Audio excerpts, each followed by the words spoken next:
Hey, Coach, I'm so excited you found us on YouTube. Make sure you subscribe down below, hit the bell up above. That will take care of everything you need. Also, make sure you go down below and check out teachhoops.com for coaches who want to get better. If you're looking for resources, if you're looking for a one-stop shop, if you're looking for everything that will make you a better basketball coach, you can find it down below at teachhoops.com. Have a great day.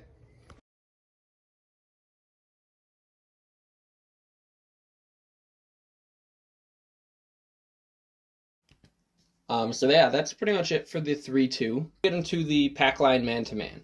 For Packline, I don't typically worry about positions as much. So I'm not really worried about, okay, who's my point guard, shooting guard, small forward, power forward, or center. In my mind, all the players are kind of working in unison all together. There's going to be a lot of switching, a lot of movement. Whoever would be the point guard is typically doing the same thing as whoever would be the center anyway. To start off, it would basically just determine, okay, who are you matched up on? But there are going to be switches within the defense. So I don't like to get too stuck on that. And I feel like that more overcomplicates it for the kids. So for our sake, for our diagram, I just labeled it by number.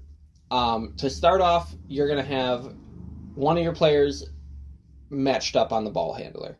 Whoever has the ball in the offense, you'll have someone on there, and you'll have them playing on ball D. Then two people behind them, you'll have them lined up pretty much right at the elbow.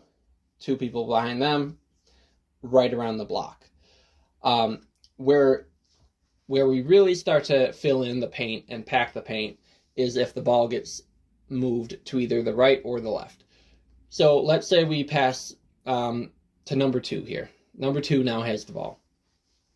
Really, all the weak side defenders are going to be in the paint. You're going to have one guy in the ball, one defender pretty close to the corner player, the number 5, and then our number 1 would shift over a little bit, kind of forming a triangle between these two players. The weak side defenders then are going to fill in the paint. So typically we'll probably have 3 players in the paint. So we would have probably 1, 3, and 4 all inside of our paint, filling that in, making that very difficult. At the modified level, not many people are making accurate cross-court passes. So number 5 is not going to make a pass to number 3 without us being able to get a finger on it, or just take the ball completely. That is why I love Packline at the modified level, along with the fact of 3s are difficult for modified, and this forces them to take those shots. It really takes away the paint. It takes away those layups. You're kind of forcing that 3-point shot, and at modified, the percentage is pretty low. So here I have a simulation kind of just showing the shifting. So we're going to watch as the offense passes it to side, to the corner, inside, and we'll see how the defense reacts. So they're going to pass and see we have our 3 guys in the paint. As our offensive players cut through the paint, our defense will be right on their hip. No one cuts through the paint without a defender right on them. When they're not in the paint, we can give them a little more separation, but when they're going through it, that is when we're on them.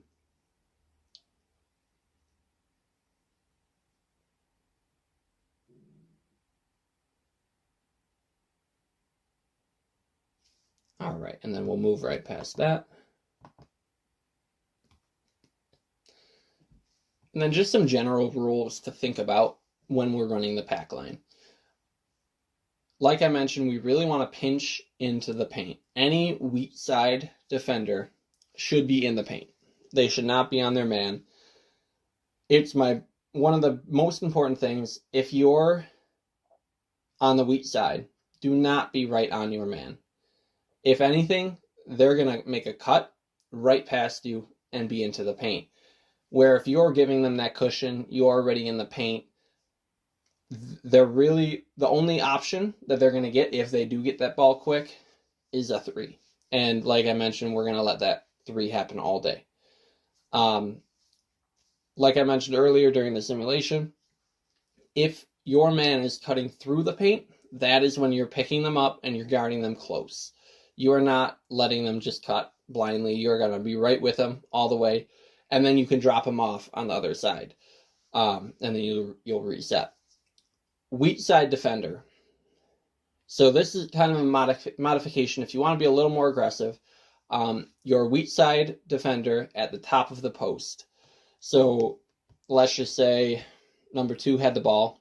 That would be number 3 would be our weak side, top of the post. If the ball dropped down here, so 5 had it in here, 3 can then drop in and double team with 5. That provides a little more pressure and makes it even harder to get into our paint. The flaw of that is if they're able to get it out, let's say they kick it back out and swing it, maybe 3 can't get back in position, or they lose their man or have difficulty finding their guy to get back on him. That could be one thing that you really want to work on and drill if you're going to use that adjustment. It does lead to a little more aggressive nature, and with a double team down low, really does congest that paint even more. Hey, Coach, so happy you enjoyed the video. Make sure you subscribe and like. Go over and check out teachhoops.com for coaches who want to get better.